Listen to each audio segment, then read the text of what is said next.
안녕하세요. 저는 그 언약 교회를 섬기고 있는 이요한 목사입니다. 요즘 코로나로 우리의 삶의 상황과 여건들이 사실 쉽지 않습니다. 그 속에서 우리는 신앙생활을 어떻게 해야 하고 또 이런 상황을 어떻게 받아들여야 하는지 많은 고민이 따릅니다. 오늘 말씀을 통해서 우리의 놓여있는 이 모든 상황과 여건들을 어떻게 받아들이고 어떻게 신앙생활을 해야 될지를 함께 생각해보는 시간이 됐으면 좋겠습니다. 오늘 함께 보실 하나님 말씀은 빌립보서 4장 11절부터 13절까지 말씀입니다. 빌립보서 4장 11절부터 13절까지 말씀 제가 봉독하도록 하겠습니다. 내가 궁핍함으로 말하는 것이 아니니라. 어떠한 형편에든지 나는 자족하기를 배웠노니 나는 비천에 처할 줄도 알고 풍부에 처할 줄도 알아. 모든 일 곧 배부름과 배고픔과 풍부와 궁핍에도 처할 줄 아는 일체의 비결을 배웠노라. 내게 능력 주시는 자 안에서 내가 모든 것을 할 수 있느니라. 아멘. 바울 사도가 이 빌립보서를 기록할 때쯤 시기는 대략 AD 62년경으로 봅니다. 가장 먼저 쓰여진 무렵은 대략 AD 50년 정도로 보고 있는데요. 사람마다 조금은 다르지만 대략적으로 데살로니가 전후서가 가장 먼저 쓰여졌다고 보고 또 어떤 분들은 갈라디아서가 먼저 쓰여졌다고 보시는 분들도 있습니다.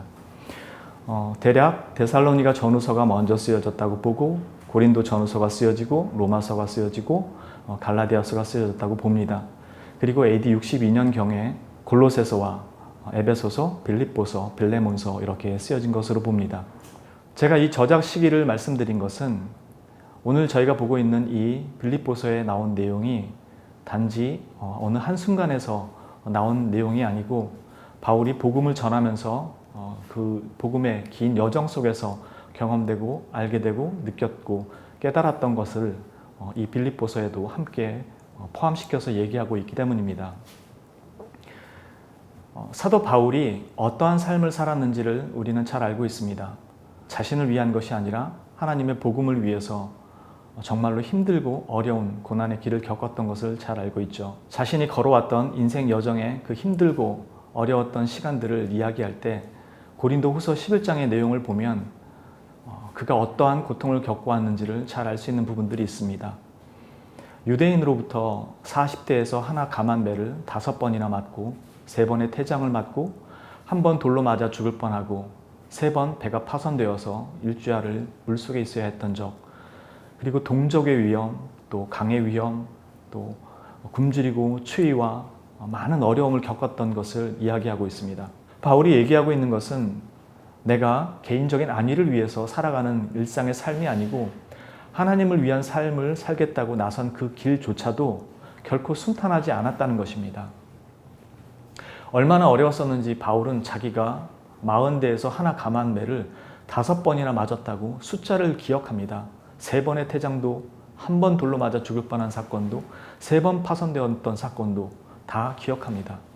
한 달에 한 번씩 40대의 매를 맞는 것이 아니라면 정말 오랜 시간에 걸쳐서 그 일을 당했을 텐데 그 숫자까지 기억한다는 것은 그에게 그것이 그만큼이나 고통스러웠고 마치 트라우마처럼 남아있다는 것입니다. 바울에게조차도 그것은 쉽지 않았던 일이었죠.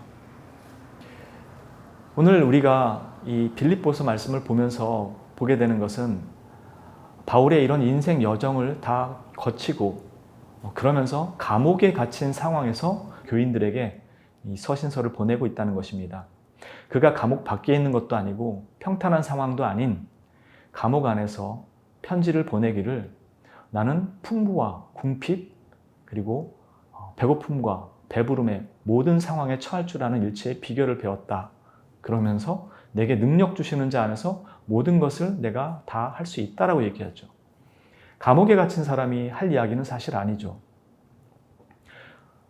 우리가 지금 앞에서 본 것처럼 사도 바울은 이런 어려운 역경들을 거치고 지나온 사건들을 이야기합니다. 그러면서 빌립보 교인들을 향해서 지금과 같은 이야기를 하고 있는 거죠. 이렇게 이야기를 할 수 있는 가장 대표적인 사건 중에 하나가 바로 그 역경을 이야기한 다음 장인 12장에 나오는 사건입니다. 바울은 하나님께서 자신에게 주신 계시가 너무 커서 자신이 자만하지 않도록 육체의 가시, 사탄의 사자를 주셨다고 말씀합니다. 자신이 3층천까지 올라갔다 왔던 이야기를 하면서 하나님께서 내가 너무 자만하지 못하도록 육체의 가시, 사탄의 사자를 주셨다고 말하는데, 이 의미는 하나님께서 야, 너 너무 시건방지지면 안 되니까 내가 좀 어느 정도 너를 제어할 필요가 있겠다, 그래서 몸에 가시를 박아 넣었다는 그런 말씀이 아닙니다. 우리가 잘 아는 웨스트민스터 소요리 사문에 보면 하나님의 성품이 어떠한 것인지를 나타내주는 그 말들이 있습니다. 그 중에 하나님은 거룩하시고 의로우시고 인자하시고 진실하시다고 말합니다. 그리고 그것들이 무한하고 영원하고 불변하신 분이라고 말씀합니다. 즉 하나님은 우리가 좀 겸손하지 못하고 자만한다고 몸에 가시를 박아 넣는 그런 분이 아니라는 뜻입니다. 지금 여기서 사도 바울이 얘기했던 것은 그런 의미로 한 것이 아니죠. 바울 사도는 그것이 육체의 가시, 사탄의 사자라고 부르는데, 많은 학자들은 그것이 바울에게 있었던 어떤 질병일 것이라고 봅니다. 바울은 하나님께 이것이 자기에게서 떠나가기를 3번 간구했다고 말하는데, 이건 단지 숫자상이 아니라 여러 번 거듭해서 간구했다는 뜻이죠. 그런데 하나님께서는 내 은혜가 너에게 충분하다고 말씀하십니다. 그리고 바울 사도는 이 말씀을 듣고 오히려 기뻐했다고 얘기합니다. 그러면서 내가 약한 가운데서 강하다고 얘기하죠. 바울 사도가 얘기한 것은 육체의 가시, 이 질병, 이것이 사탄의 사자라고 불렀던 것은 그가 이 병으로 인해서 하나님의 복음을 전하고 증거하는데 많은 어려움이 따른다고 생각했기 때문인 것으로 보입니다. 즉, 자신이 좀 더 건강하고 이런 질병에 문제가 없다면 하나님의 복음을 더 잘 전할 수 있을 것이라고 생각했던 것이죠.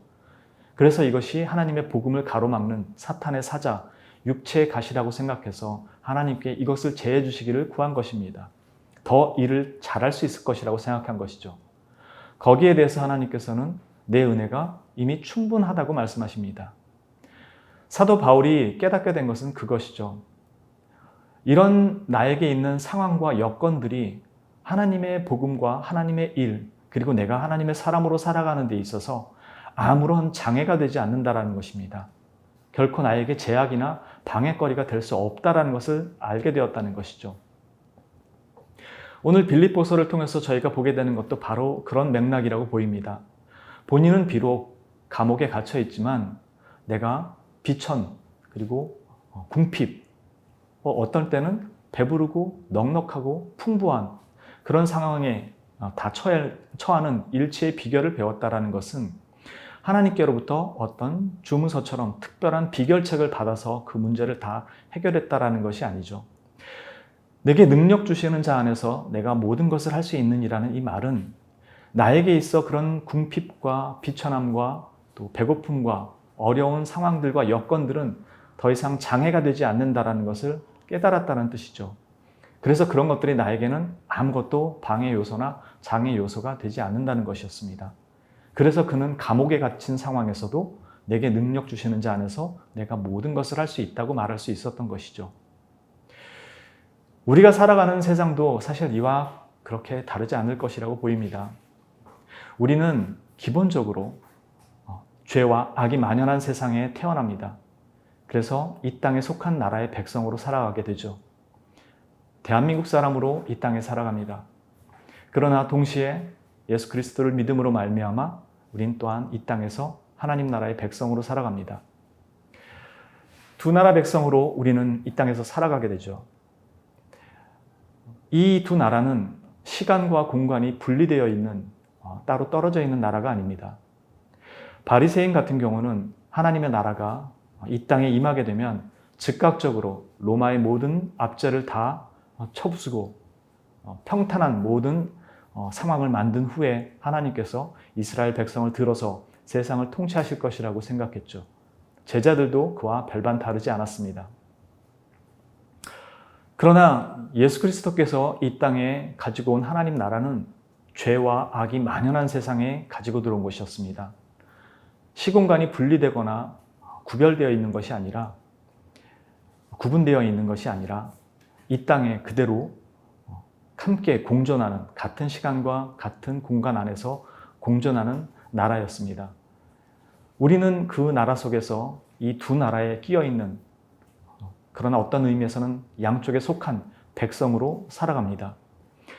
그래서 우리는 세상이 우리에게 제공하는 어떠한 것들과 하나님께서 우리에게 주시는 것들 사이에서 갈등을 겪고, 세상이 우리에게 주는 법적 요구들과 하나님께서 우리에게 요구하시는 그 법 사이에서 또한 갈등을 겪습니다.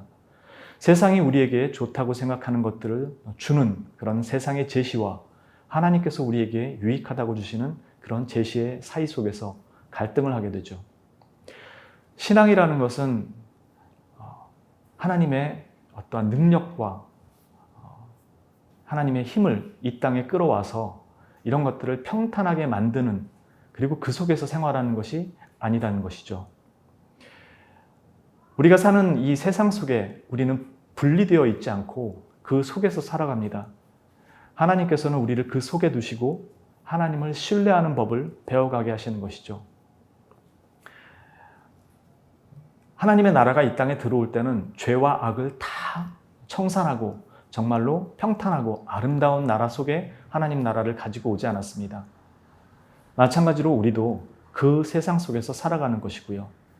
때문에 우리는 신앙이라는 이름으로 보호막 속에서 아무런 균이 없는, 마치 방호복 같은 것을 입고 이 세상을 살아가는 것이 아니라 날마다 죄와 악과 또 여러 가지 갈등과 어려움에 부딪히면서 살아가게 됩니다. 우리는 그 속에서 무엇을 배우냐면 하나님으로부터 믿음이란 이름으로 능력을 빌어와서 이것들을 쳐부숴 나가는 그런 힘을 배우는 것이 아니고, 여기 지금 바울 사도가 얘기했던 것처럼 이런 것들이 우리 삶에 아무런 제약이 되지 않는다라는 것을 배워가는 것입니다. 전적인 하나님에 대한 신뢰를 배우는 것이죠. 하나님이 우리에게 원하시는 것이 가장 근본적이고 원천적인 것이 바로 이것입니다. 하나님이 없이는 아무것도 할 수 없는 존재들이라는 것을 깨닫고 전적으로 그분을 신뢰하는 그 삶을 살아가는 것이죠. 저와 여러분은 이 두 나라의 백성으로 살아갑니다. 이 코로나의 일뿐만이 아니라 앞으로 우리는 더 많은 어려움과 도전에 직면하게 될 것입니다. 그러나 그것들은 더 이상 우리에게 아무런 제약이 되지 않는다라는 것을 기억하시고, 하나님께서 그 확증을 위해서 자기 아들을 내어주셨음을 여러분들의 마음속 깊이 확신을 가지시고 믿으시고, 날마다 주님 앞에 여러분의 시간들을, 여러분들의 생각과 판단들을 내려놓고 하나님을 붙드는, 그리고 그분의 신실하심을 믿고 의지하며 살아가는 하나님의 거룩한 백성들이 되시기를 주님의 이름으로 축원합니다. 기도하겠습니다. 거룩하신 주님, 참으로 어렵고 힘든 상황이 계속됩니다. 고통이 많이 따르고 어려움이 많이 따릅니다. 그러나 주님, 우리는 아직 살아있습니다. 육체가 살아있음이 아니라 하나님을 향한 우리의 영혼이 아직 살아있습니다. 비록 힘들어서 거친 숨을 몰아쉬고 힘겹게 버티지만 우리는 하나님을 향한 그 숨결을 멈추지 않고 그 얼굴을 들어 하나님을 바라보고자 합니다. 주님, 이 힘든 숨결, 거친 숨결을 들으시고 주님께서 생기를 더욱 힘차게 불어넣어 주시고 하나님께서 주시는 은혜로 또 이 순간순간들을 버텨가게 하시고 일어서게 하시고 바라옵기는 우리 앞에 놓여있는 모든 삶의 정황과 여건들이 결코 방해가 될 수 없음을 깨닫고 믿음으로 하나님을 의지하고 나아가는 하나님의 거룩한 백성들 될 수 있도록 날마다 붙들어 주시고 그 크고 강한 오른손으로 우리를 굳건케 하여 주옵소서. 우리의 모든 삶의 걸음걸음을 주님께 의탁드리옵고 또 지금까지 인도하신 것처럼 모든 삶의 정황 속에서도 끝까지 우리를 인도하실 줄로 믿사옵고 우리의 유일한 구원자시오 거룩한 주신 구주 예수 그리스도의 이름으로 감사드리며 기도합니다. 아멘.